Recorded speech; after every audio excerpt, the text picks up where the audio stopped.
Well, in 2009, there was a situation with a female comedian, Vanessa Fraction. Right. She did an interview, I think, on Comedy Hype.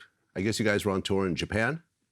Yeah, I joined the tour. Yeah, we went on tour. I went and helped to join the tour. And Can you talk about what happened?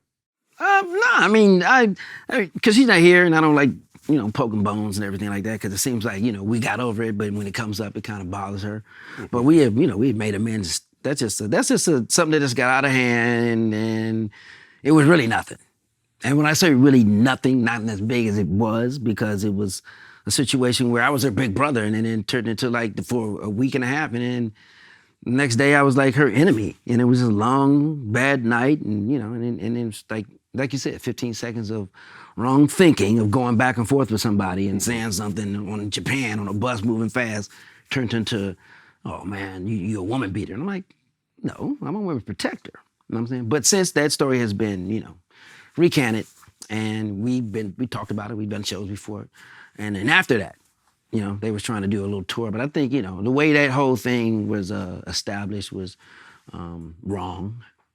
And, I think it was, I was exploited for a particular reason.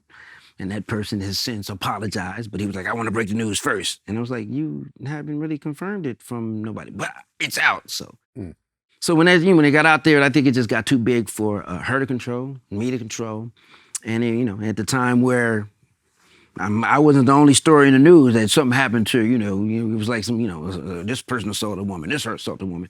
So it was like on that, okay, why are you in the summer of people, getting into it with a woman? And, it was nowhere near that. Have the two of you actually talked it out? And Yeah, I mean, a couple of times, and from people who know her from Chicago, from Deion Cole to D. Ray Davis, to even Corey Holcomb, to either other female comedians and promoters. They say we hold both sides of stories, and because we know that's not true, but we heard hers and we heard yours, and then and I mean that was it. But I mean, there's nowhere in history that I have any story like that, ever had like that. And, I had a foundation. I lived for the protection of women. So that right there was, yeah. Yeah, I mean, that's the problem with stories like this. They just will haunt you kind of forever. Like I had Afro Man here the other day. What I'm saying? He had the situation with the woman on stage. I don't know if you heard about that or not. Right. And he was like, yeah, man, unfortunately, this thing. But that was, you visually saw it. You right? visually saw it, yeah. This was, and then, the Chris Brown situation, you saw the pictures. You know what I'm saying? But so unfortunately, anything around this, when you're a man, will just haunt you. Well, because I had pictures of her the next day. And doesn't look like she, I wake up like that. It's beautiful. So it was, you know what I mean? So it was like, okay, what do you have to recant that? Because to look at it, I mean, really, to do that on a military base, I was interrogated for like 2 hours. And they were like, you sure you don't want to press charges? They wanted you to press charges. They were like, you sure you don't want it? Because the way we get it, it was like, okay, it wasn't you, it was, and I didn't get arrested. And nothing happened. Military, overseas, it's like, come on, man. Yeah. I mean, really, they're not gonna let that go. And I do this. I go overseas all the time.